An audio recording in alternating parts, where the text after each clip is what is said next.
Assalamu alaikum. Dear students of the group, you are welcome to this live.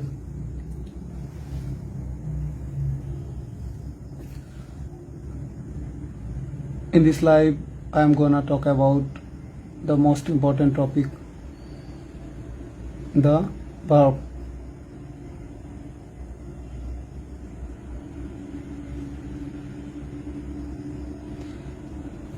In general, the essential part of a sentence is verb. সাধারণত একটা বাক্যের সবচেয়ে গুরুত্বপূর্ণ অংশ ধরা হয় ভার্ব। যদিও ভার্ব ছাড়াও সেন্টেন্স হতে পারে, সেটা এক্সেপশনাল। সাধারণত আমরা যেহেতু শিখতেছি সেহেতু বাক্যে ভার্ব লাগবে। তাহলে ভার্ব চ্যাপ্টারের আমরা শুরুতেই সেটা আগে আমরা ডেফিনিশনটা দেখিনি। মানে যে ওয়ার্ড কোনো ব্যক্তি, বস্তু, স্থান সম্পর্কে বলার জন্য ব্যবহৃত হয়, মানে the word which is use to talk about a place, a thing or a place is called verb. অর্থাৎ যে ওয়ার্ড দ্বারা কোনো ব্যক্তি, বস্তু, স্থান সম্পর্কে বলা হয় তাকে আমরা ভার্ব বলি। পরেরটা দেখেন, ভার্ব হচ্ছে সেন্টেন্সের অপরিহার্য অংশ, মানে ইসেনশিয়াল পার্ট। ইসেনশিয়াল না, কিন্তু প্রোনাউন্সিয়েশন হবে শল। TIAL থাকলে প্রোনাউন্সিয়েশন হয় শল। ইসেনশিয়াল পার্ট, কারণ সাধারণত ভার্ব ব্যতীত কোনো সেন্টেন্স গঠিত হতে পারে না। সাধারণত এটা আমাদের মাথায় রাখতে হবে। এক্সেপশনাল। সাধারণত সেন্টেন্স গঠন করতে গেলে আমাদেরকে ভার্ব লাগবে। এখানে এই প্রশ্নটা নিয়ে অনেক কনফিউশন হতো এক সময়, যে এ ওয়ার্ড মানে কোন শব্দ ইন্ডিকেটিং অ্যাকশন মানে কাজ করা বোঝায়, মানে যে শব্দ কাজ করা নির্দেশ করে, ইজ কল্ড। এখন অনেকে ভাবছে এখানে অ্যাকশন পার্ট অফ স্পিচ চাইছে, আসলে অ্যাকশনের পার্ট অফ স্পিচ চাইনি। মানে কাজ করা, অ্যাকশন মানে কর্ম, মানে কোন শব্দ ইন্ডিকেটিং অ্যাকশন মানে কর্ম নির্দেশ করা কোন শব্দকে কি বলা হয়, সেটাকে বলা হচ্ছে ভার্ব। এটা কিন্তু নাউন হবে না। এখানে দেখেন হোয়াট ক্লাস ক্রাইটেরিয়া এসেছে, নাউন, আর্টিকেল, ঠিক আছে, ভার্ব, ভাওয়েল। তাহলে এখানে কাজ করা বা কর্ম নির্দেশ করা কোন শব্দকে বলা হয় হচ্ছে ভার্ব। এটা কিন্তু আনসার নাউন হবে না, এই কনফিউশন যেন না হয়। তাহলে পরের কোশ্চেনে আমরা যাই। একটি সেন্টেন্সের প্রয়োজনীয় অংশ, ইসেনশিয়াল পার্ট যেটা, অথবা the essential part of a sentence is. তো এই প্রশ্নগুলো দেখবেন যে বিশ্ববিদ্যালয় ভর্তি পরীক্ষার প্রশ্ন আর একটা বিশ্ববিদ্যালয়ে যেমন রিপিট হয়, এর অন্যতম কারণ হচ্ছে অনেক পুরান প্রশ্ন মাস্টার বইয়ে আছে। এখন অনেক প্রশ্নকর্তাই মাস্টার বই থেকে প্রশ্ন কালেক্ট করে প্রশ্ন সেট করেন, কারণ সবচেয়ে বেশি প্রশ্ন মাস্টার বইয়ে আছে। তাহলে দেখেন সমাজসেবা অধিদপ্তরের ফিল্ড সুপারভাইজার যাক। তাহলে essential part of a sentence is, তাহলে সেন্টেন্সের সবচেয়ে প্রয়োজনীয় অংশটা হচ্ছে ভার্ব। পরেরটাই আমরা দেখি, which one of the following is correct, মানে নিচের কোনটা সঠিক। রাজশাহী কৃষি উন্নয়ন ব্যাংক, মানে রাকাবের নিয়োগ পরীক্ষায় এসে। তাহলে দেখেন, every English sentence must have a verb. সাধারণত এটা ইন জেনারেল, মানে প্রত্যেক ইংরেজি বাক্যের একটা কি থাকবে, ভার্ব থাকবে। পরেরটা দেখেন, every English sentence should have a verb, মানে থাকা উচিত। Every English sentence has a verb, মানে একটা ভার্ব থাকে। তাহলে every sentence has a verb. তো এর মধ্যে আমাদের এইটাই মোস্ট প্রিফারেড, যে প্রত্যেক ইংরেজি বাক্যের অবশ্যই একটা ভার্ব থাকা উচিত।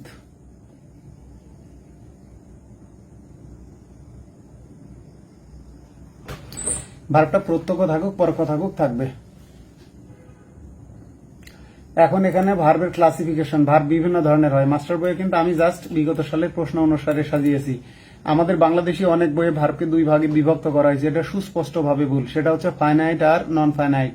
কেন, একটা বিষয় বলি, সেটা হচ্ছে নন ফাইনাইট ভার্বও কিন্তু মেইন ভার্ব হতে পারে, নন ফাইনাইট ভার্বও প্রিন্সিপাল ভার্ব হতে পারে। তার প্রমাণ এখানে দিয়ে দেখেন, আই এম ইন ক্লাস 12, আমি দ্বাদশ শ্রেণীতে পড়ি। ভালো কথা, এটা কিন্তু প্রিন্সিপাল ভার্ব এবং ফাইনাইট ভার্ব, কারণ এখানে হি ইজ করতে পারবো। যে সকল ভার্বের নাম্বার, পার্সন, টেন্স পরিবর্তন করলে কি হয়, তার গঠন পরিবর্তন হয়। তাহলে আমরা এখানে নাম্বার না চেঞ্জ করে আমরা চেঞ্জ করি হলো পার্সন আগে। এখানে যদি হি বসাই তাহলে এখানে ইজ হবে। ভালো কথা, এখানে যদি আই আছে, পার্সন চেঞ্জ করলাম, তাহলে নাম্বার চেঞ্জ করে আই আছে উই করি, তাহলে কি হবে, উই আর ইন ক্লাস 5। ভালো কথা, যদি পাস্ট টেন্স করি তাহলে হবে আই ওয়াজ। তো যেভাবেই করেন সেক্ষেত্রে কি হচ্ছে, এই ভার্বটা পরিবর্তন হচ্ছে, তার মানে এটা ফাইনাইট ভার্ব এবং এটা একমাত্র ভার্ব হওয়ার কারণে এটা এখানে প্রিন্সিপাল ভার্ব। বাক্যে যদি একাধিক ভার্ব না থাকে, একটা ভার্ব থাকে অনলি ভার্বের ক্ষেত্রে, সেটা প্রিন্সিপাল ভার্ব। সেটা বি ভার্ব হোক, ডু ভার্ব হোক, হ্যাভ ভার্ব হোক, যেটাই হোক।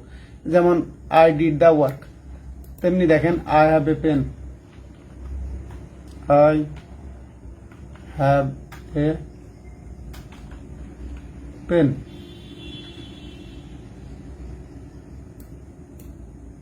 ছোট করে নি।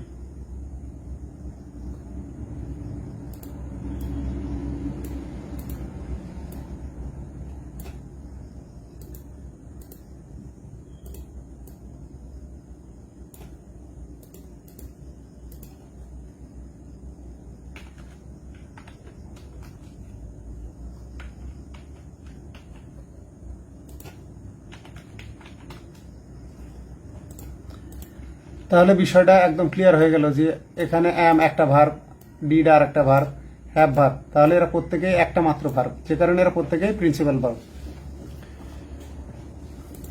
এখন যেটা বলতে চাইলাম সেটা দেখেন, এই যে দেখেন we should obey the laws. তো এখানে যে বিষয়টা আমরা দেখি, বাক্যে একমাত্র ভার্ব থাকলে সেটা মেইন বা প্রিন্সিপাল ভার্ব, কিন্তু বাক্যে যদি এস বাই এস যুক্ত একই বিষয়, এখানে যেভাবেই থাকুক বাক্যে যদি একটা মাত্র ভার্ব থাকে, সেটা যেটাই হোক, সেটা হচ্ছে আমাদের কি ভার্ব, প্রিন্সিপাল ভার্ব বা মেইন ভার্ব। এবং এখানে দেখেন এটা কিন্তু আমাদের কি ভার্ব, ফাইনাইট ভার্ব। এটাও কিন্তু ফাইনাইট ভার্ব। যে আই হ্যাভ আছে, তাহলে হি হ্যাজ এ পেন। ঠিক আছে, I did the work, I dude the work, tense change করলে ডু হয়ে যাচ্ছে, হি ডাজ দ্য ওয়ার্ক। তো এরা প্রিন্সিপাল ভার্ব এবং ফাইনাইট ভার্ব। এরা প্রিন্সিপাল ভার্ব বা মেইন ভার্ব এবং ফাইনাইট ভার্ব। হি গোস, যদি পার্সন আমরা চেঞ্জ করি তাহলে কি হবে, আই গো বা ইউ গো। যদি আমরা টেন্স চেঞ্জ করে দিই তাহলে হবে he went, he goes to mosque, সে মসজিদে নামাজের উদ্দেশ্যে যায়। আর দা মস্ক মানে সেখানে অন্য পারপাজে যায় সলাৎ ছাড়া। তৃতীয়ত বলছে দেখেন, অক্সিলারি ভার্বের পরবর্তী ভার্বটি প্রিন্সিপাল ভার্ব হয়। সহজ কথা, যে we should obey the laws. এখানে দেখেন, এখানে কিন্তু এইটা হচ্ছে আমাদের, ঠিক আছে, এইটা একটা ভার্ব, এইটা একটা ভার্ব। তাহলে কি হচ্ছে, আমাদের অক্সিলারি ভার্বটাই ফাইনাইট ভার্ব। আর এই যে দেখেন, এখানে কিন্তু এটা প্রিন্সিপাল ভার্ব, তারপরে এটা নন ফাইনাইট ভার্ব। তাহলে কি হলো, নন ফাইনাইট ভার্ব কি হতে পারে, নন ফাইনাইট ভার্ব প্রিন্সিপাল ভার্ব হতে পারে। যেমন I have done the work, এখানে বুঝাই দেখেন, I have done the work। ঠিক আছে, I am doing the work, I am doing the work।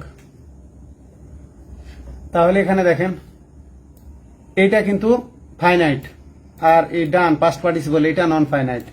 প্রথমটা হচ্ছে ফাইনাইট যদি অক্সিলারি ভার্ব এবং প্রিন্সিপাল ভার্ব থাকে, সেক্ষেত্রে অক্সিলারি ভার্বটা কাজ করে হলো ফাইনাইট ভার্ব হিসেবে। কারণ এখানে যদি আমরা চেঞ্জ করি, যদি হি করে দিই, দেখেন পারসন চেঞ্জ করি, তাহলে কি হবে, he has done the work. এখানে আই এম ডুইং আছে, যদি আমরা পারসন চেঞ্জ করি তাহলে কি হবে, he is doing the work. তাহলে আমরা কি বুঝতে পারলাম, এটা কিন্তু চেঞ্জ হচ্ছে না, ডুইংও চেঞ্জ হয়নি, ডানও চেঞ্জ হয়নি। তাহলে অক্সিলারি ভার্ব প্রিন্সিপাল ভার্ব দুটোই থাকলে অক্সিলারি ভার্বটা ফাইনাইট আর প্রিন্সিপাল ভার্বটা নন ফাইনাইট, আর এই দুটো মিলিয়ে ফাইনাইট ভার্ব ফ্রেজ। একইভাবে এটা ইজটা হচ্ছে ফাইনাইট, ঠিক আছে, ডুইংটা নন ফাইনাইট, কিন্তু এটাও প্রিন্সিপাল ভার্ব, এটাও প্রিন্সিপাল ভার্ব, এই দুটো মিলিয়ে হয় আমাদের ফাইনাইট ভার্ব ফ্রেজ। তাহলে আমাদের বাংলাদেশে যেভাবে ক্লাসিফিকেশন করানো হয়, যে ফাইনাইট ভার্ব দুইটা, একটা হলো প্রিন্সিপাল ভার্ব আর একটা অক্সিলারি ভার্ব, এটা ভুল। আসলে ফাইনাইট ভার্ব বলতে ভার্ব নাই, এটা ভার্বের এক ধরনের ফর্ম, এটা ভার্বের এক ধরনের ফর্ম। আশা করি আপনারা এটা বুঝতে পারছেন। আমি এখন প্র্যাকটিক্যালি আপনাদেরকে দেখাবো। তাহলে এই পেজটা আমরা শেষ করি, করার পরে আমরা আমাদের মূল বিষয়ে যাই, মানে বিস্তারিত এক্সাম্পলস আপনাদেরকে দেখাবো। তাহলে দেখেন, আই ডিড দ্য ওয়ার্ক, এখানে ডিডটা একমাত্র ভার্ব, তার মানে আমাদেরকে এটা করতে হচ্ছে প্রিন্সিপাল ভার্ব। তো এখানে কিন্তু এটাকে স্ট্রং ভার্ব বলারও সুযোগ আছে, কারণ ডু ডিড ডান মানে কি, এখানে ইডি যোগ করা লাগতেছে না। তো এই হলো সমস্যা, যখন প্রশ্নে একাধিক অপশন থাকে তখন বাদে হলো ঝামেলা। এটাও আনসার, এটাও আনসার। পরে দেখেন, no sentence can be form without the, তাহলে কোনো বাক্য গঠন করা যাবে না কি ছাড়া, প্রিন্সিপাল ভার্ব ছাড়া।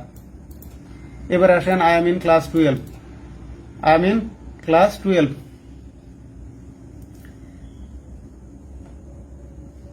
আমরা তো এগুলো আগে দেখে আসলাম। তো এক্ষেত্রে এটা একমাত্র ভার্ব, তার মানে এটা কি ভার্ব? প্রিন্সিপাল ভার্ব বা মেইন ভার্ব। তাহলে we should obey the laws, here দেখেন ভার্ব অবে। যখন অক্সিলারি ভার্ব থাকবে, প্রিন্সিপাল ভার্ব থাকবে, তখন অক্সিলারি ভার্বটা হচ্ছে আমাদের ফাইনাইট, এটা হচ্ছে নন ফাইনাইট, এটা মেইন ভার্ব। তাহলে এটা অক্সিলারি ভার্ব, এটা মেইন ভার্ব। এখানে দেখেন ঝামেলাটা কোথায়? We should obey the laws, here the verb obey. তাহলে এখানে প্রিন্সিপাল ভার্বও রাইট আনসার, এখানে নন ফাইনাইট ভার্বও রাইট আনসার। তাহলে ঝামেলাটা কোথায় দেখেন? প্রশ্নকর্তা আনসার এইটা নিবে না এইটা নিবে, ঘোড়ার ডিম আমি কেমনে বুঝবো? আমি কেমনে বুঝবো? এখানে আনসার এ সি দুটোই সঠিক, এখানে আনসার এ সি দুটোই সঠিক। এই যে দেখেন আনসার এ সি দুটোই সঠিক। এখন আমি কেমনে বুঝবো যে প্রশ্নকর্তা কোনটা আনসার নিবে? এটা কেমনে বোঝা সম্ভব বলেন?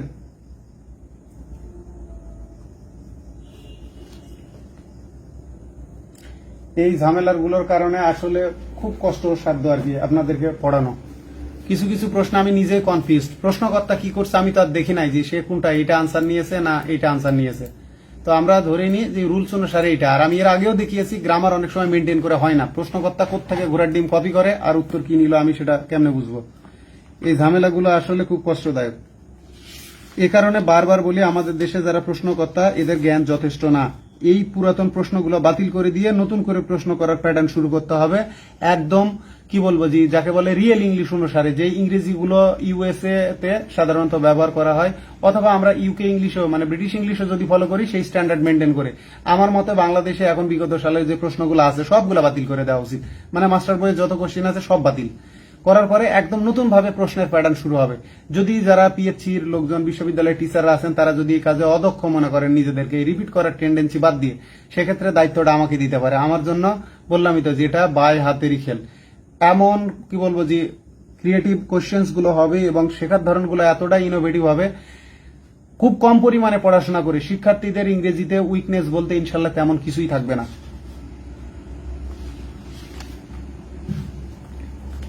সেক্ষেত্রে 1200 পেজের মাস্টার বই পড়তে হবে না, বড় জোর একটা বই পড়বে শিক্ষার্থীরা। কত পেজ হতে পারে? 50 ফরমা, 400 পেজ হলেই ইনাফ। মানে শিক্ষার্থীদের এই 1200 পেজের মাস্টার বই পড়ানোর চেয়ে আমি 400 পেজের বই পড়িয়ে এসে তাদেরকে বেশি প্রস্তুত করতে পারবো ইনশাল্লাহ।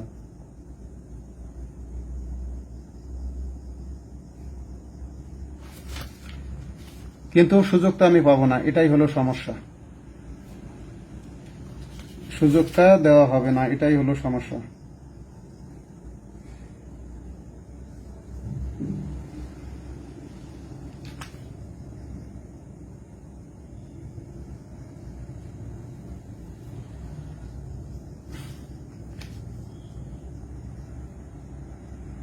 যাই হোক আপনাদেরকে একটা বিষয় দেখাই, কারণ আপনাদের আবারও বলার কারণ আছে, না দেখালে আবার। এই যে দেখেন আমরা স্ট্রং ভার্বের ডেফিনেশন দেখি। Strong verbs are those form their past tense by changing an inside vowel. দেখেন ইনসাইড, তাহলে ডু থেকে আমরা ডিড করলাম of the present, but never by adding. এখানে দেখেন কখনোই আমরা কি অ্যাডিং অফ এ সাফিক্স, অর্থাৎ ভিতরে কোনো ভাইল পরিবর্তন করিয়া যে সকল ভার্বের পাস্ট টেন্স করা হয় তারা strong verb. The past participle may however sometime end in, এই যে দেখেন ইএন, ঠিক আছে, অর এন। সিং, স্যাং, ঠিক আছে, সাং, ড্রাইভ, ড্রোভ, ড্রাইভেন। তাহলে এই যে দেখেন স্ট্রং ভার্বের লিস্টটা দেখেন। এই স্ট্রং ভার্বের লিস্টের মধ্যে এসে এখানে আছে এই যে এখানে দেখেন ডু, ডু, ডিড, ডান। তো এখানে এটা বলার কারণ আই ডিড দ্য ওয়ার্ক। এখন প্রশ্নকর্তা আনসার প্রিন্সিপাল ভার্ব নিল নাকি স্ট্রং ভার্ব নিল? আমি কেমনে বুঝবো এটা ভাই? এখানে এটাও রাইট আনসার, এটাও রাইট আনসার। ঠিক একইভাবে এখানে প্রিন্সিপাল ভার্ব এটাও রাইট আনসার, এটা নন ফাইনাইট ভার্ব এটাও রাইট আনসার। এখন ঘোড়ার ডিম আমি কেমনে বুঝবো? দুটাই 100% রাইট। মানে এটা কেমনে পসিবল বুঝা বলেন? এখানে একটাই রাইট আনসার, এটা ঠিক আছে, এখানে একটাই আছে, এখানেও একটাই আছে, সমস্যা নাই। দেখেন nothing last for ever, what type of verb last. তাহলে অক্সিলারি ভার্ব হচ্ছে না, পার্টিসিপল হচ্ছে না, মেইন ভার্ব, মডাল অক্সিলারি। তাহলে এটা একমাত্র আনসার আছে, এটা ঠিকই আছে। কিন্তু ঝামেলা হলো এই দুটো, এই দুটো পাশাপাশি সিডাও দিয়ে রাখলাম। দেখেন ধরেন প্রশ্নকর্তারা একটা ঢুকিয়ে রাখছে, এখন আমি কেমনে বুঝবো?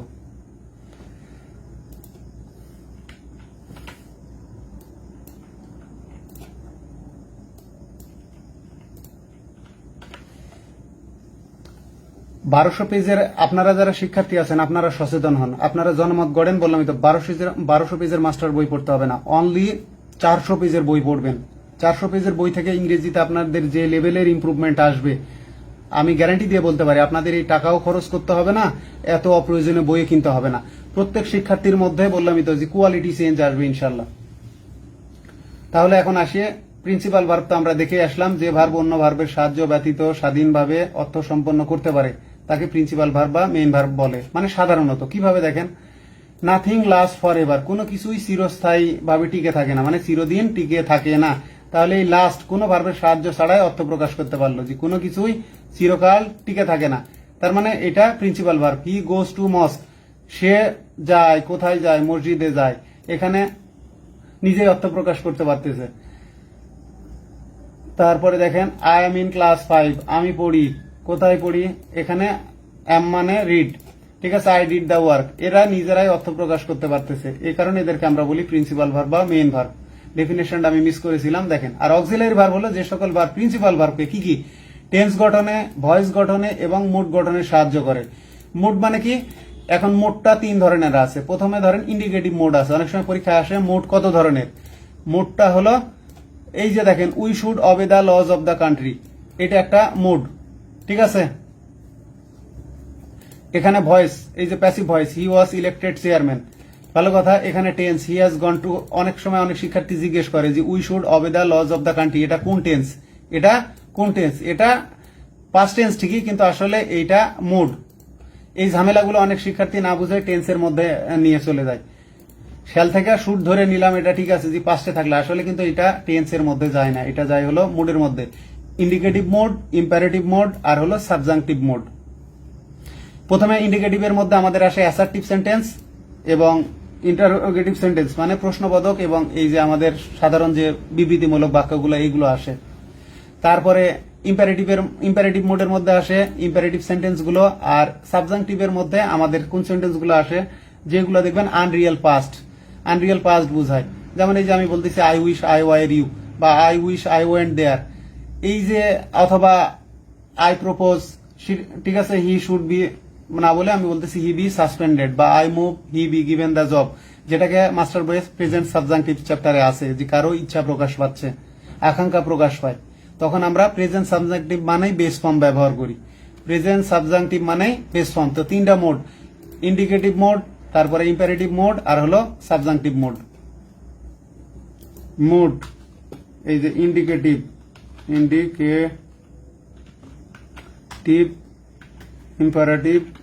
ইম্পারেটিভ আর হলো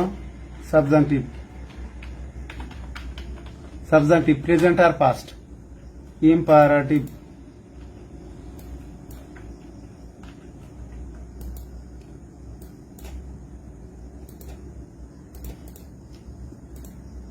দেখেন মোট 3 ধরনের। অনেক সময় পরীক্ষায় আসে এবং আসছো, প্রশ্নটা মাস্টার বইয়ে ঢুকানো নাই, এরপরে যখন নেক্সট অ্যামেন্ডেড প্রিন্ট আসবে তখন অধ্যায় যুক্ত করবো একটা মোডের, ঠিক আছে। মোড থেকে বেশ কয়েকটা কোশ্চেন আসছে এগুলো দিয়ে, ইন্ডিকেটিভ মোড, ইম্পারেটিভ মোড আর সাবজাংটিভ মোড। তো সাবজাংটিভের মধ্যে আছে প্রেজেন্ট সাবজাংটিভ আর হলো পাস্ট সাবজাংটিভ, আর ইম্পারেটিভের মধ্যে মূলত ইম্পারেটিভ সেন্টেন্স গুলো আছে, আর ইন্ডিকেটিভের মধ্যে আছে ইন্টারোগেটিভ সেন্টেন্স আর হলো অ্যাসার্টিভ সেন্টেন্স গুলো। তো এই বিষয়গুলো জানা দরকার। আমি আবারও বলতেছি 1200 পেজের মাস্টার বই পড়তে হবে না, আমি আপনাদেরকে ইংরেজিতে কেপেবল করার ক্ষেত্রে আমার 400 পেজের বই দরকার, বা 400 পেজ হলেই enough. I will make you capable of speaking English, writing English.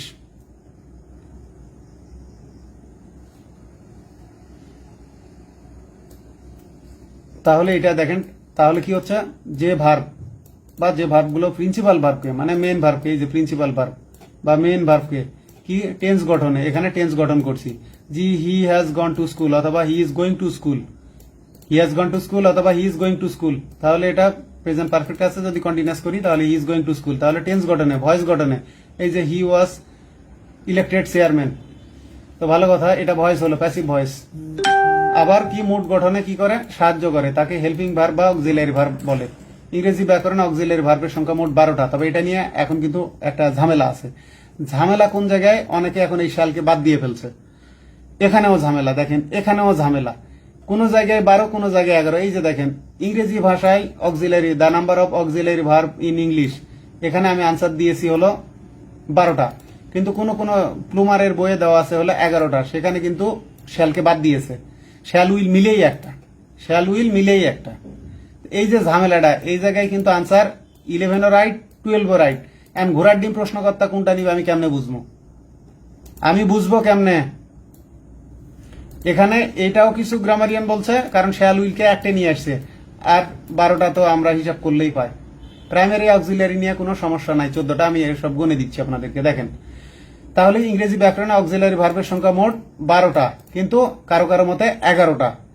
এটাই ঝামেলা। দেখেন বি নিজে একটা ভার্ব, এখন be am is are was were এর অনেকগুলা ফর্ম আছে, এই যে দেখেন বি ভার্ব কতগুলা, ঠিক আছে, am is are was were, ঠিক আছে, বি বিং বিন, এই সবগুলাই হলো এই বি এর ফর্ম। তারপরে দেখেন হ্যাভ ভার্ব, হ্যাভ ভার্বের ফর্ম হচ্ছে 3টা, ঠিক আছে, হ্যাভ, হ্যাজ, হ্যাড, এখানে হ্যাভিংও হবে, এখানে হ্যাভিংও হবে। হ্যাভ ভার্ব 3টা না, হবে 4টা, হ্যাভিংও হবে। তারপরে আসেন হ্যাভ ভার্ব গেল, ডু ভার্ব গেল, তারপরে দেখেন ক্যান, মে, শ্যাল উইল, এই যে শ্যাল উইল মিলিয়ে অনেকে একটা ধরে। তারপরে আসেন must, dare, need, used to, ought to, used to ought to, এই যে 12টা হয়ে গেল। তাহলে 1 2 3 4 5, ঠিক আছে, মানে ক্যান মে 5, মানে be have do 3, can may 5, ঠিক আছে, শ্যাল উইল 7, মাস্ট 8, ডেয়ার 9, ঠিক আছে, need 10, used to 11, ought to 12, এই যে 12টা হয়ে গেল। কিন্তু কারো কারো মতে এই দুটা মিলিয়ে একটা ভার্ব শ্যাল উইল। মনে রাখবেন পরীক্ষায় যদি অপশনে যদি 12 না থাকে তখন আনসার দিয়ে দিবেন 11, 12 না থাকলে আনসার দিবেন 11। তাহলে বি ভার্ব, হ্যাভ ভার্ব গুলো প্রিন্সিপাল অক্সিলারি উভয়ে ব্যবহৃত হয়। বাক্যে একটি মাত্র ভার্ব হিসেবে যদি do verb, have verb, be verb থাকে তাহলে এরা হবে প্রিন্সিপাল ভার্ব, যেটা আমরা আগে দেখে আসলাম। এই যে এখানে দেখেন আই হ্যাভ এ পেন একমাত্র ভার্ব, এরা principal verb. I did the work একমাত্র verb, principal verb. I am be verb.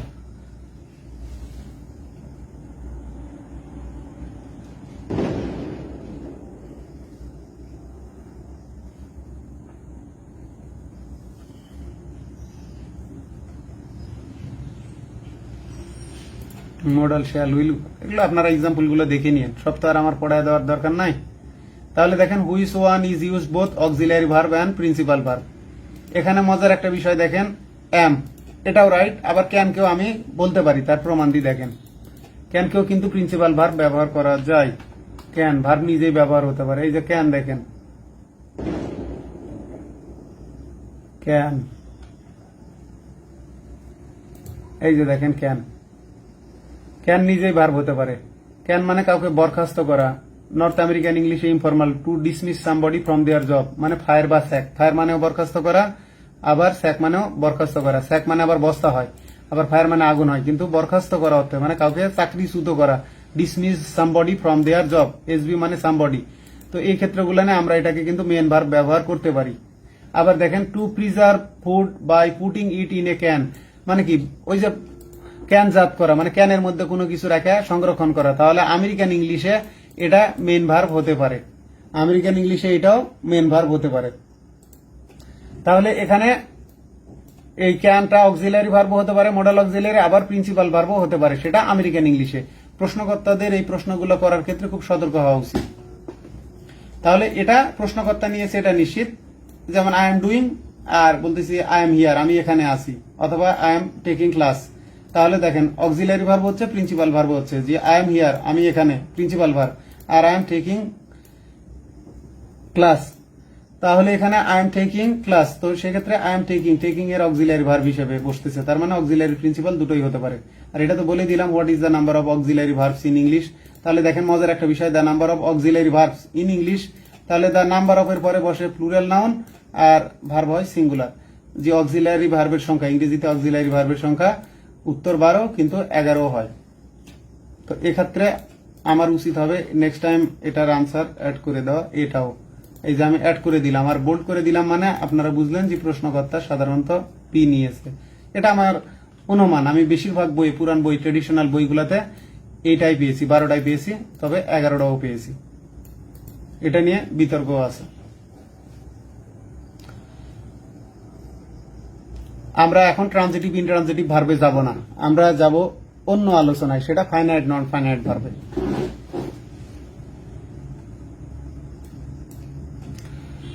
দেখেন ভার্ব হচ্ছে একটা ওয়ার্ড হতে পারে অথবা গ্রুপ অফ ওয়ার্ডস হতে পারে, একটা ওয়ার্ড অথবা গ্রুপ অফ ওয়ার্ডস। কারণটা কি, যেমন দেখেন বলতেছি যে আই ইট, ভালো কথা, আই এম ইটিং, তখন কিন্তু গ্রুপ অফ ওয়ার্ডস হয়ে গেল।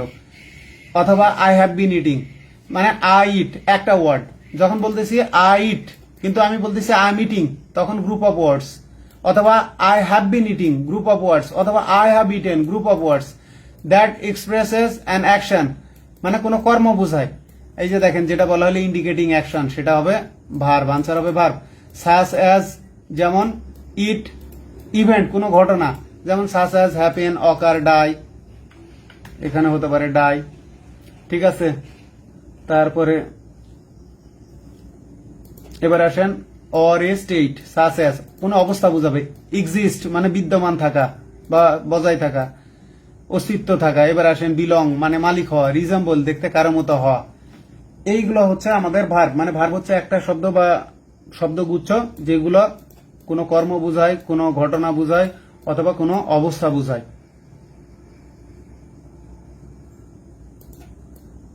আশা করি এরপরে আর আপনাদের সমস্যা হবে না। যে verb is a word or group of words expresses an action, মানে কোনো কর্ম প্রকাশ করে, কোনো ঘটনা প্রকাশ করে অথবা কোনো অবস্থা প্রকাশ করে। তাহলে আমাদের ভার্বের ফর্ম দেখেন দুই ধরনের, একটা হচ্ছে ফাইনাইট ভার্ব আর একটা হচ্ছে নন ফাইনাইট ভার্ব। এখন ফাইনাইট ভার্ব কি? ফাইনাইট ভার্ব ফর্মটা হচ্ছে, এটাকে আমরা বলি ফাইনাইট ভার্ব ফর্ম। এটা কিন্তু ফর্ম। কিভাবে ফাইনাইট ভার্ব ফর্ম দেখেন, অথবা এই ফাইনাইট ভার্ব ফর্মটাকে আমরা ক্লজও বলতে পারি। ফাইনাইট ভার্ব ফর্মটা যখন ব্যবহার হয় সেক্ষেত্রে এই যে আগে আমরা কি করতাম, ক্লজকে 3 ভাগে বিভক্ত করতাম, কিন্তু মডার্ন গ্রামারে এইভাবে ব্যবহার করা হয়, বিভক্ত করা হয়। যেমন আগে আমরা কি করতাম, principal clause, subordinate clause, coordinate clause. কিন্তু মডার্ন গ্রামারে আমরা এইভাবে করি, ফাইনাইট ভার্ব থাকলে সেটা finite clause, non finite verb থাকলে সেটা নন ফাইনাইট ক্লজ। আর ফাইনাইট নন ফাইনাইট কোনো যদি ভার্বই না থাকে, ফাইনাইট ভার্বও নেই, নন ফাইনাইট ভার্বও নেই, এই ফাইনাইটও ভার্ব নাই, নন ফাইনাইটও নাই, ধরেন কোনো ভার্ব ছাড়াই ক্লজ হয়েছে, সেক্ষেত্রে ধরেন অ্যাডজেক্টিভ আছে, সেক্ষেত্রে আমরা ওটাকে বলি ভার্বলেস ক্লজ। মানে finite clause, non finite clause আর ভার্বলেস ক্লজ। আমরা ক্লজ চ্যাপ্টারে গেলে এই বিষয়গুলো আলোচনা করে দেখাবো পর্যাপ্ত এক্সাম্পলস এর সাথে।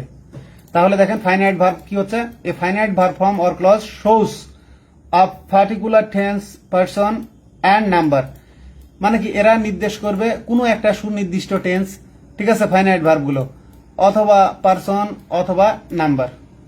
তাহলে am, is, are, was, were এইগুলো হচ্ছে ফাইনাইট ফর্ম কোন ভার্বের, বি ভার্বের। এবারে আসেন, যেমন দেখেন আই এম আ টিচার, ঠিক আছে। তাহলে আমরা এখানে কি কি দেখলাম, টেন্স দেখি, শোজ এ পার্টিকুলার টেন্স, তার মানে এটা প্রেজেন্ট ইনডেফিনিট টেন্স বা সিম্পল টেন্স। তাহলে এবার যদি এইটা আমরা এটাকে টেন্স চেঞ্জ করি, পাস্ট টেন্সে নিয়ে যাই, পাস্ট সিম্পলে, তাহলে এম এর জায়গায় কি হয়ে গেল, ওয়াজ হয়ে গেল। এখন দেখেন এখানে বলা আছে পারসন, এটা আছে ফার্স্ট পারসন সিঙ্গুলার, আমরা যদি থার্ড পারসন সিঙ্গুলারে নিয়ে যাই তাহলে এম এর জায়গায় হয়ে গেল ইজ। তারপরে দেখেন পারসন, এটা থার্ড পারসন সিঙ্গুলার, এটা ধরলাম সেকেন্ড পারসনে নিয়ে গেলাম, তখন এই এম অথবা ইজ হয়ে গেল আর। ভালো কথা, এই দুটো আছে সিঙ্গুলার, যেমন হি সিঙ্গুলার, তো এটাকে আমি যখন প্লুরাল করব তখন হবে দে আর বা উই আর টিচার্স, তখন কিন্তু এটা চেঞ্জ হয়ে যাবে, তখন চেঞ্জ হয়ে যাবে দে অথবা উই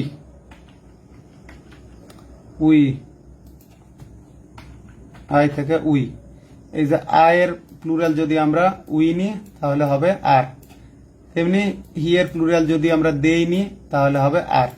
তো এটাই ফাইনাইট ভার্ব কি হচ্ছে, কোনো টেন্স অনুসার টেন্স পরিবর্তন করলে এরা পরিবর্তন হবে, পারসন পরিবর্তন করলে ফার্স্ট পারসন থেকে থার্ড পারসন, সেকেন্ড পারসন, ঠিক আছে। টেন্স পরিবর্তন করলাম, তারপরে পারসন পরিবর্তন করলাম, পারসন পরিবর্তন করলে পরিবর্তন হবে। এবং নাম্বার এটা হচ্ছে সিঙ্গুলার নাম্বার আর এটা হচ্ছে প্লুরাল নাম্বার, তাই পরিবর্তন হয়ে গেল।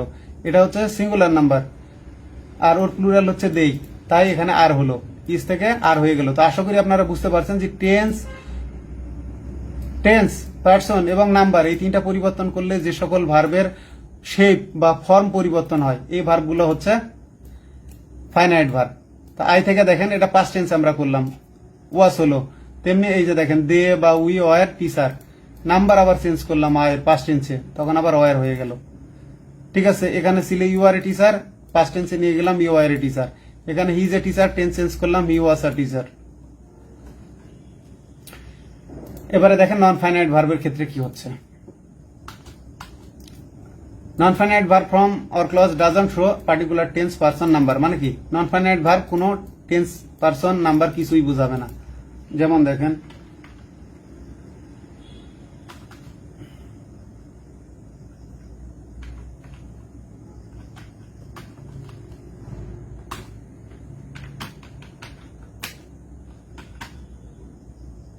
I want to be a cricketer.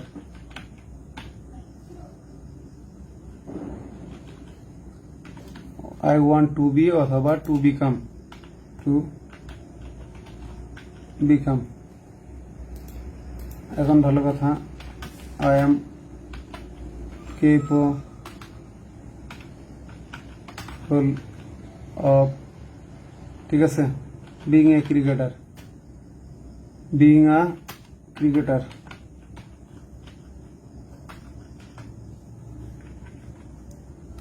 এখানে দেখেন টু বি, বি, বিন, ঠিক আছে, এরা হচ্ছে non finite form, non finite form of be. অথবা আই ওয়ান্ট টু বি, এখানে দেখেন আই ওয়ান্ট টু, এখানে যদি আমরা এটা টেন্স চেঞ্জ করি তাহলে হবে কি হি ওয়ান্টস টু বি বা বিকাম ইট, এখান থেকে রাখি I want to be a cricketer. যদি আমরা এটা টেন্স চেঞ্জ করি তাহলে চেঞ্জটা বুঝতে পারবেন।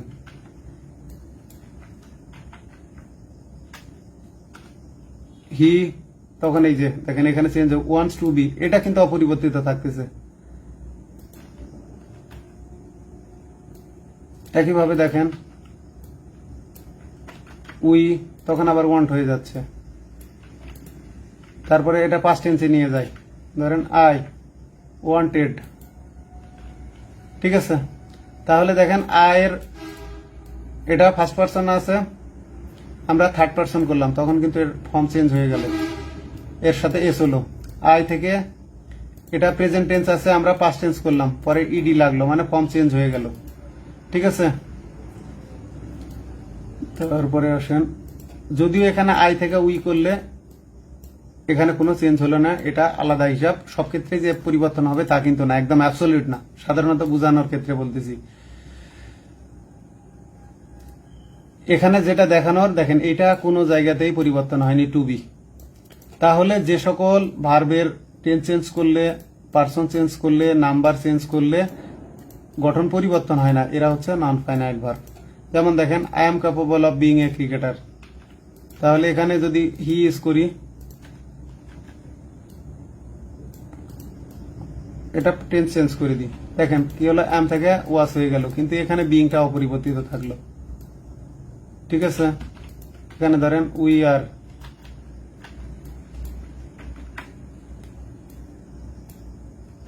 উই আর, তাহলে এখানে চেঞ্জ হচ্ছে, কিন্তু বিইং এ কোনো চেঞ্জ হচ্ছে না। তাহলে এই যে বিইং, টু বি, এরা হচ্ছে নন ফাইনাইট ফর্ম, এরা হচ্ছে নন ফাইনাইট ফর্ম। এখন আমরা একটা চাকরির পরীক্ষার প্রশ্ন দেখি।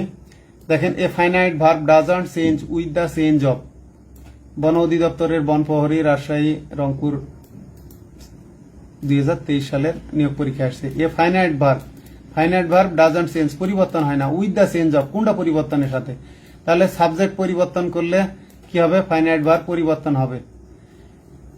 তারপরে আপনার টেন্স চেঞ্জ করলে পরিবর্তন হবে, তারপরে নাম্বার চেঞ্জ করলে চেঞ্জ হবে। এখানে আমাদের বলা আছে টেন্স, পারসন, নাম্বার, এখানে বলা আছে জেন্ডার, তাহলে জেন্ডার চেঞ্জ করলে হবে না। মানে সাবজেক্টটা আমরা যদি পরিবর্তন করি, আই থেকে হি করি, চেঞ্জ হয়ে যাবে, টেন্স চেঞ্জ করলে চেঞ্জ হয়ে যাবে, সাবজেক্টের নাম্বার চেঞ্জ করলে চেঞ্জ হয়ে যাবে, কিন্তু জেন্ডার চেঞ্জ করলে কোনো সমস্যা নাই। কিরকম, তাহলে এটা দেখাই এখানে আপনাদেরকে। দেখেন জেন্ডারের সাথে কোনো সম্পর্ক নাই, he wants to be a cricketer, এখন তুমি এরাও ক্রিকেটার, সেক্ষেত্রে শি, দেখেন she wants to be a cricketer, তাহলে কি হলো, এখানে জেন্ডার চেঞ্জ করলাম, he wants to be a cricketer, she wants to be a cricketer, এটাও পরিবর্তন হয়নি, এটাও পরিবর্তন হয়নি। তার মানে এই ফাইনাইট ভার্বটা কি থাকলো, অপরিবর্তিত থাকলো। তাহলে কি হচ্ছে, জেন্ডার চেঞ্জ করলে কি হয় না, ফাইনাইট ভার্বের স্ট্রাকচার পরিবর্তন হয় না। তাহলে রাইট আনসার হচ্ছে জেন্ডার। এবারে আমরা দেখে নিই, তাহলে আপনাদেরকে মাথায় রাখতে হবে ভার্ব কিন্তু আলাদা আলাদা ভাবে আমাদের ক্লাসিফিকেশন করতে হবে। ফাইনাইট, নন ফাইনাইট ফর্ম একরকম, যে ফাইনাইট থেকে যে প্রিন্সিপাল অক্সিলারি আসছে এটা সঠিক না, ফাইনাইট থেকে প্রিন্সিপাল অক্সিলারি আসছে এটা সঠিক না। এবার আমরা দেখি স্টেটিভ ভার্ব আর হলো ডাইনামিক ভার্ব। ভার্বের বিভিন্ন ভাবে ক্লাসিফাই করা আছে। এখানে দেখেন স্টেটিভ ভার্ব মানে যে ভার্বগুলো দ্বারা এই যে describe a state rather than an action, মানে স্টেটিভ ভার্বগুলো কি করে, এরা মূলত একটা অবস্থা বর্ণনা করে কর্মের চেয়ে, মানে এই স্টেটিভ ভার্বগুলোর ক্ষেত্রে এই ভার্বগুলো কোনো কাজ করা বুঝাবে না, এগুলো মূলত অবস্থা বুঝাবে। যেমন আই আন্ডারস্ট্যান্ড ইট, ভালো কথা, আমি এটা বুঝতে পারছি, এখানে কোনো কাজ করা বুঝায়নি, এখানে কোনো কাজ বুঝায়নি। বলা হচ্ছে he seems to B tired বা হি সিমস টায়ার্ড, এখানে কোনো কাজ করা বুঝায়নি, তাকে ক্লান্ত মনে হলো। বলা হচ্ছে he seems to be happy, তো এখানে তাকে সুখী মনে হলো, কোনো কাজ করা বুঝায়নি। ঠিক আছে, আই লাইক ইউ, আমি তোমাকে পছন্দ করি, এখানে কোনো কাজ করা বুঝায়নি, এটা অবস্থা বোঝাচ্ছে যে আমি তোমাকে পছন্দ করি। একইভাবে বলা হচ্ছে আই ওন এ রেস্টুরেন্ট অথবা I own a commercial building. ঠিক আছে, তাহলে এই যে ওন মানে মালিক, মালিকানা বোঝাচ্ছে, মানে আই পোজেস। তাহলে ওন, পোজেস এরা স্টেটিভ ভার্ব, এরা হচ্ছে স্টেটিভ ভার্ব। আর এই ভার্বগুলোকে আমরা সাধারণত প্রোগ্রেসিভ টেন্স বা কন্টিনিউয়াস টেন্সে ব্যবহার করি না। আর ডাইনামিক ভার্বগুলো মূলত গতিশীল ভার্ব। এই যে দেখেন, verb describing an action rather than a state, মানে কি অবস্থার চেয়ে এই যে ডাইনামিক ভার্বগুলো দ্বারা কি বোঝায়, কর্ম বোঝায়, কাজ বোঝায়। ডাইনামিক ভার্ব কোনগুলো দেখেন, ইট আপনি খাচ্ছেন, এটা ডাইনামিক ভার্ব। গ্রো কোনো কিছু ফসল ফলাচ্ছেন, জন্মাচ্ছেন, ভালো কথা, এটা কিন্তু কাজ করা বোঝাচ্ছে। নক ঠোকা দিলেন, ঠিক আছে, বা ধাক্কা দিলেন, তো এটা কাজ করা বোঝাচ্ছে। ডাই মারা গেলেন, ঠিক আছে, এইগুলা কোন টেন্সে ব্যবহার করা যাবে, প্রোগ্রেসিভ টেন্সে ব্যবহার করা যাবে। সব ধরনের প্রোগ্রেসিভ বা কন্টিনিউয়াস টেন্সে ব্যবহার করা যাবে। তো ভার্বের বিভিন্ন ধরনের ক্লাসিফিকেশন আছে। তো এই যে finite, non finite, principal, auxiliary, stative, dynamic, এই বিষয়গুলো মাথায় রাখবেন।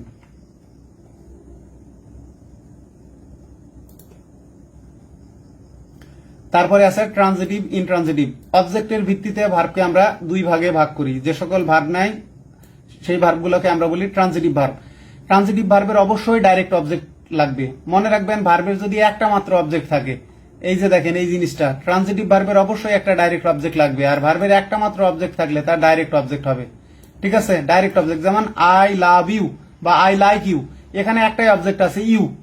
ঠিক আছে, এখানে দেখেন এই যে আই লাইক ইট, এটা ট্রানজিটিভ ভার্ব, এর একটা ডাইরেক্ট অবজেক্ট এটা। আই লাইক হিম, একটা অবজেক্ট থাকলে সেটা ডাইরেক্ট অবজেক্ট। ঠিক আছে, অ্যাভয়েড ইট, এই যে দেখেন অ্যাভয়েড ইট, অ্যাভয়েড হিম, একটা অবজেক্ট থাকলে সেটা ডাইরেক্ট অবজেক্ট। যেমন হোয়াট ডু ইউ ওয়ান্ট, এখানে হোয়াট একটা অবজেক্ট। আবার বলা হলো হুম ডু ইউ ওয়ান্ট বা হু ডু ইউ ওয়ান্ট, আপনি কাকে চান, ওইটা একটাই কিন্তু আছে, হুম ডু ইউ ওয়ান্ট। এখন হুম দেখে আপনি ভাববেন এটা ইনডাইরেক্ট ব্যক্তি বোঝাচ্ছে, তা কিন্তু না। এই ভুলটা আমাদের দেশে অনেক বই আগে ছিল, এটা আমি প্রথমবারের মতো রিমুভ করছি এবং একসময় এগুলো নিয়ে বিস্তারিত পোস্ট দিতাম। তাহলে কি হচ্ছে, ভার্বের যদি একটা মাত্র অবজেক্ট থাকে, একটা মাত্র অবজেক্ট থাকলে সেটা হবে ডাইরেক্ট অবজেক্ট। এই যে ট্রানজিটিভ ভার্বের অবশ্যই একটা ডাইরেক্ট অবজেক্ট ছাড়া ট্রানজিটিভ ভার্ব হবে না। আর একটা মাত্র অবজেক্ট থাকলে তার ডাইরেক্ট অবজেক্ট হবে। আর অবজেক্টগুলো সাধারণত নাউন ফ্রেজ অথবা প্রোনাউন হয়। নাউন বা নাউন ফ্রেজ, ওই প্রোনাউনকেও কিন্তু নাউন ফ্রেজই বলা হয়। এখানে দেখেন আই লাইক ইট, এখানে আইটাও নাউন ফ্রেজ, এখানেও ইটটাও নাউন ফ্রেজ। যেমন আই লাইক হিম, আই মানে ধরলাম মাস্টার জাহাঙ্গীর আলম, ঠিক আছে, এখানে লাইকস হিম মানে ধরলাম কোনো একটা নাম। তো ওইগুলো নামগুলো কিন্তু বড় বড় হয়ে যাচ্ছে, মানে ফ্রেজের মতো। তো মনে রাখবেন, প্রোনাউন একটা ওয়ার্ড হলেও এরা নাউন ফ্রেজ, প্রোনাউন একটা ওয়ার্ড হলেও এরা নাউন ফ্রেজ, এটা মাথায় রাখবেন। ট্রানজিটিভ ভার্বের শর্ট ফর্ম ভিটি আর ভিআই, ইনট্রানজিটিভ। তাহলে কি হচ্ছে, ভার্বের যদি একটা মাত্র অবজেক্ট থাকে সেটা ডাইরেক্ট অবজেক্ট, আর ট্রানজিটিভ ভার্ব হতে গেলে অবশ্যই ডাইরেক্ট অবজেক্ট লাগবে। যদি ট্রানজিটিভ ভার্বের দুইটা অবজেক্ট থাকে, সেক্ষেত্রে যেটা প্রথমে থাকবে কোনো প্রেপোজিশন ছাড়া যেটা প্রথমে থাকবে সেটা হচ্ছে ইনডাইরেক্ট, আর পরেরটা হবে ডাইরেক্ট। এগুলোর ব্যতিক্রম আছে, আমি আরো বিস্তারিত আপনাদেরকে দেখাবো স্লাইড আকারে বা আরো তথ্য আকারে, তখন বুঝতে পারবেন। এখানে আমরা দেখে নিই, he took shelter under a tree, সে একটা গাছের নিচে কি করলো, আশ্রয় নিল। সে নিল কি, নিল আশ্রয়। তাহলে এই যে হি টুক শেল্টার, ঠিক আছে, তাহলে টেক ইট, ভালো কথা, এইটা এর অবজেক্ট, একমাত্র অবজেক্ট, তার মানে এইটা একটা হচ্ছে ট্রানজিটিভ ভার্ব, ট্রানজিটিভ ইনট্রানজিটিভ। তাহলে এটা হচ্ছে ট্রানজিটিভ ভার্ব। দেখেন, মাদার অথবা ফাদার লাভস মি, মানে এক পরীক্ষায় আসছে মাদার লাভস মি, আর এক পরীক্ষায় আসছে ফাদার লাভস মি। তাহলে এখন মিটা কিন্তু ডাইরেক্ট অবজেক্ট, তাহলে এই ভার্বটা হচ্ছে ট্রানজিটিভ ভার্ব। এখানে দেখেন transitive verb, auxiliary verb, simple verb, intransitive verb. তাহলে রাইট আনসার ট্রানজিটিভ ভার্ব, কারণ এর ডাইরেক্ট অবজেক্ট মি নিয়েছে। এবারে দেখেন, the boy reads a book, the boy reads a book, ছেলেটা একটা বই পড়ে। What kind of verb read in the sentence, এখানে দেখেন একমাত্র ভার্ব থাকলে সেটা কি হয়, প্রিন্সিপাল ভার্ব হয়। আবার দেখেন এটা তো অক্সিলারি ভার্ব না, তারপরে ট্রানজিটিভ ভার্ব হয়। এখানে আনসার এও রাইট এবং সিও রাইট, কিন্তু আমরা এটাকে প্রাধান্য সি কে কেন উত্তর নেব, কারণ এর অবজেক্ট আছে।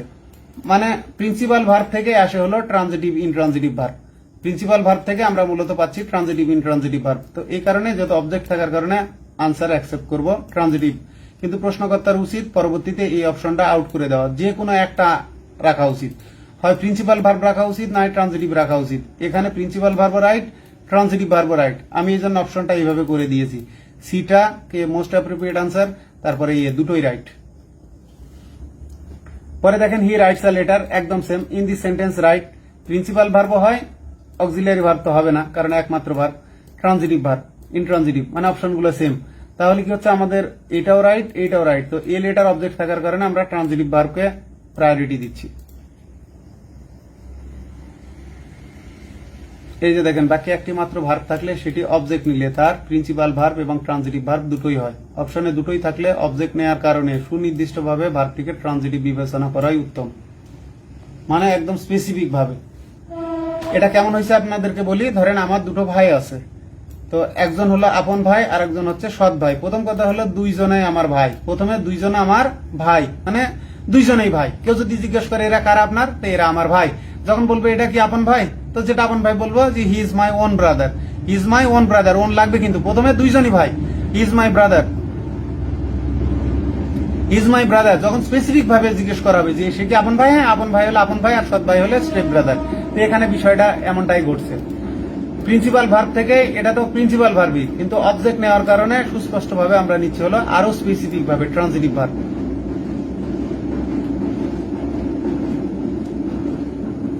তো ট্রানজিটিভ ভার্বের ডেফিনেশনটা আমরা আরো প্রথমে দেখে নেওয়া উচিত ছিল, যে বাক্যের অর্থ সম্পন্ন করতে যে সকল ভার্বের অবজেক্টের প্রয়োজন হয় তাকে ট্রানজিটিভ ভার্ব বলে। মানে এই ভার্বগুলোর অর্থ সম্পন্ন করার জন্য যদি আমাদের অবজেক্টের প্রয়োজন হয়, অর্থাৎ নাউন বা নাউন ফ্রেজ প্রয়োজন হয়, যেমন এনজয়, উপভোগ করো, কি উপভোগ করো, এটা উপভোগ করো। এভরি মাদার লাভস, প্রত্যেক মা ভালোবাসে। এখন যদি আমরা হার চাইল্ড এখানে না দিই, এর অর্থ কিন্তু পরিপূর্ণ হবে না, অর্থ সম্পন্ন হবে না, যে প্রতি মা ভালোবাসে। এখন এই নাউন ফ্রেজ আমরা অবজেক্ট নিলাম হার চাইল্ড, তো যখন নিলাম তখন এটা পরিপূর্ণ অর্থ দিল, যে প্রত্যেক মা তার সন্তানকে ভালোবাসে। তাহলে বাক্যের অর্থ সম্পন্ন করতে যে ভার্বের অবজেক্ট প্রয়োজন হয় তাকে ট্রানজিটিভ ভার্ব বলে। আর ইনট্রানজিটিভ ভার্বের ক্ষেত্রে বাক্যের অর্থ সম্পন্ন করতে অবজেক্টের প্রয়োজনই হয় না, মানে ভার্বটা নিজেই অর্থ সম্পন্ন করতে পারে। এদেরকে আমরা বলতেছি ইনট্রানজিটিভ ভার্ব। এই ভার্বকে বলা হয় কমপ্লিট ভার্ব। কমপ্লিট কি, এ কার উপরে নির্ভরশীল না। ইনট্রানজিটিভ ভার্বকে বলা হয় কমপ্লিট ভার্ব, আর ট্রানজিটিভ ভার্বকে বলা হয় ইনকমপ্লিট ভার্ব। ইনকমপ্লিট কেন, এর মানে কমপ্লিট হওয়ার জন্য আমার অবজেক্ট দরকার।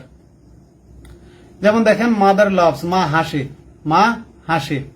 যেমন হি রানস, সে দৌড়ায়। এইখানে দেখেন কাম হিয়ার, ঠিক আছে, এখানে আসো। গো দেয়ার, এই ভার্বগুলো নিজেই অর্থ, মানে এরপরে অবজেক্ট লাগতেছে না। এই যে দেয়ার, হেয়ার, এইগুলো মূলত অ্যাডভার্ব, এগুলা কিন্তু অবজেক্ট না, মানে এরা নাউন বা নাউন ফ্রেজ না। আপনি সরাসরি বলতে পারেন কাম, হেয়ার দেয়ার না থাকলেও চলে।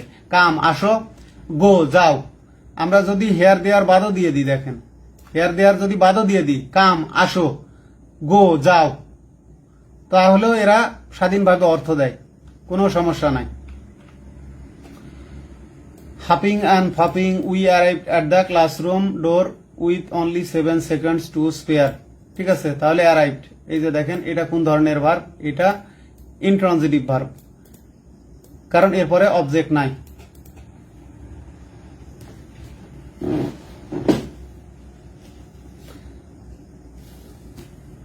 দেখেন আমরা পুষালাম, কি পুষালাম, কিন্তু রিচ দ্য স্টেশন, সেক্ষেত্রে কিন্তু ওইটা আবার ট্রানজিটিভ।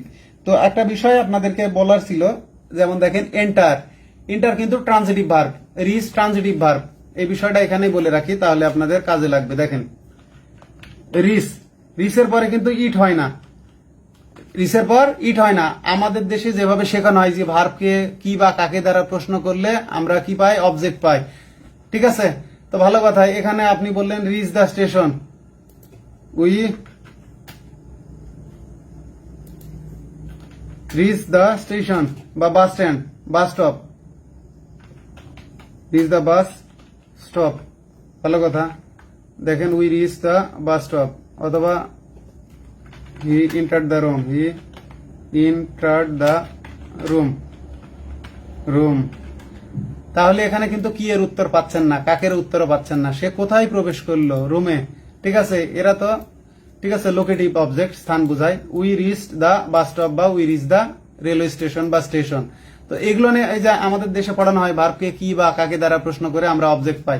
তো এখানে আপনি এই ভার্বকে কি বা কাকে দ্বারা প্রশ্ন করে কোনো কিছুই ঘোড়ার ডিম পাবেন না।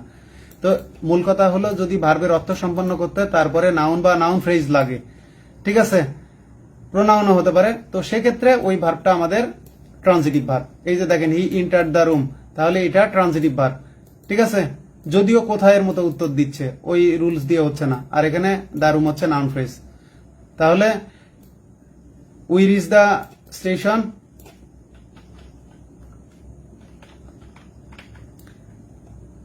এটাও ট্রানজিটিভ ভার্ব।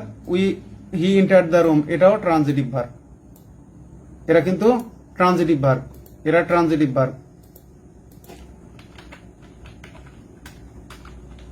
এরা ট্রানজিটিভ ভার্ব।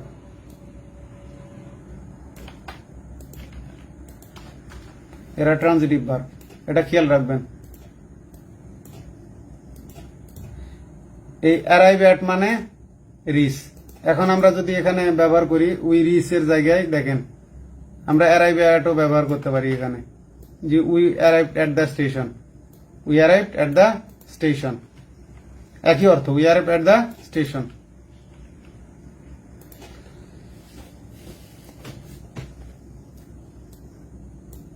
যাক, বলার খাতিরে আমি বলে রাখলাম।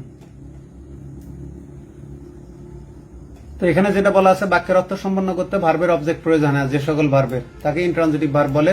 এই যে দেখেন, বাক্যে ভার্বের পরে কোনো ওয়ার্ড না থাকলে, অথবা ভার্বের পরে অ্যাডভার্ব থাকলে, অথবা শুধু প্রিপোজিশন থাকলে ভার্বটি ঠিক আছে ইন্ট্রানজিটিভ ভার্ব হবে। তাহলে এখানে দেখেন ভার্বের পরে কোনো ওয়ার্ড নাই, মা হাসে, মা হাসেন, তো ভালো কথা, এটা ইন্ট্রানজিটিভ ভার্ব। এখানে কি বলা আছে দেখেন, উই অ্যারাইভড অ্যাট, অ্যারাইভডটা ইন্ট্রানজিটিভ ভার্ব। ইন্ট্রানজিটিভ কেন, পরে প্রিপোজিশন আছে, ভালো কথা, কিন্তু এই প্রিপোজিশন সহকারে অনেক ক্ষেত্রে গ্রুপ ভার্ব যেগুলো আছে তখন ওটা ট্রানজিটিভ হতে পারে। অথবা অ্যাডভার্ব থাকলে, এই যে দেখেন কাম ইন, ভিতরে আসো, কাম হিয়ার বা কাম ইন, এই যে দেখেন কাম ইন, কাম ইন, ভিতরে আসো, কাম ইন, এখানে কিন্তু তখন ইন হয়ে গেল অ্যাডভার্ব। তো এটা কি, এটা ইন্ট্রানজিটিভ ভার্ব, এ নিজেই অর্থ দিতে পারতেছে। এখানে গো দেয়ার আছে, আমি করে দিলাম গো আউট, ভালো কথা, গো আউট, বাইরে যাও। তাহলে এরা তখন হয়ে যাচ্ছে অ্যাডভার্ব।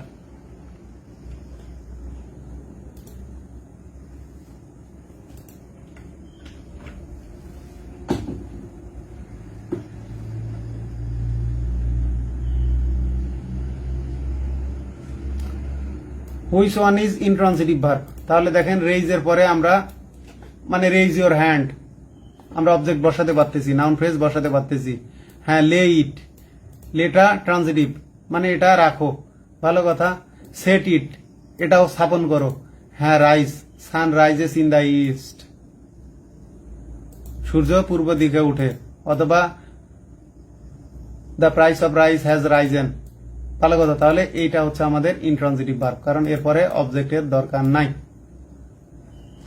এখন এখানে দেখেন দ্য ডোর ওপেন্ড অটোমেটিকলি, তাহলে এই ভার্বের পরে কোনো নাউন ফ্রেজ নাই বা নাউন নাই, এটা কি অ্যাডভার্ব, তার মানে এটা কি ভার্ব, ইনট্রানজিটিভ ভার্ব, এটা হবে ইনট্রানজিটিভ ভার্ব। ট্রানজিটিভ না, লিঙ্কিং না, নন ফাইনাইট না।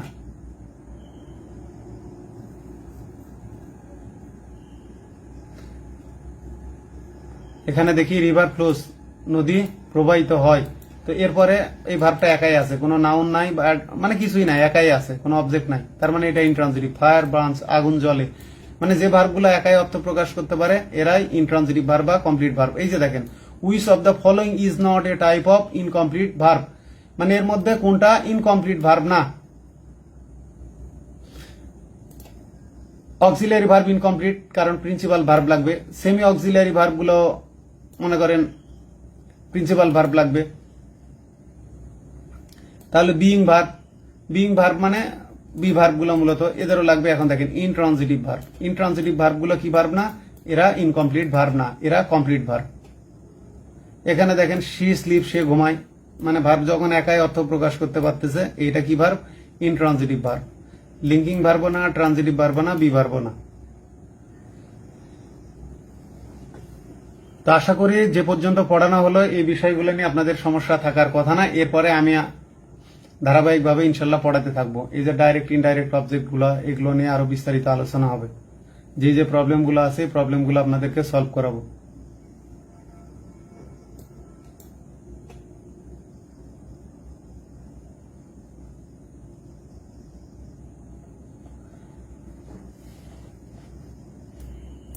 আপাতত আজকের লাইভ ক্লাস এ পর্যন্তই। একটা বিষয় আবারও বলি, প্রতি ক্লাসের শেষে আমি বলি, যদি আমার স্লিপ অফ টাং হয়ে থাকে এর জন্য ক্ষমা প্রার্থী, আমাকে জানাবেন প্লিজ। আর যদি আপনাদেরকে মানে শেখাতে গিয়ে টাইপিং করতে গিয়ে কোনো টাইপিং মিস্টেক হয়ে থাকে সেটাও জানাবেন, আমি চেষ্টা করবো আপনাদেরকে সঠিক জানানোর। আমার ভুল ত্রুটির জন্য ক্ষমা প্রার্থী, ক্ষমা সুন্দর দৃষ্টিতে দেখবেন। আপনারা ভালো থাকবেন, আপনাদের জন্য শুভকামনা।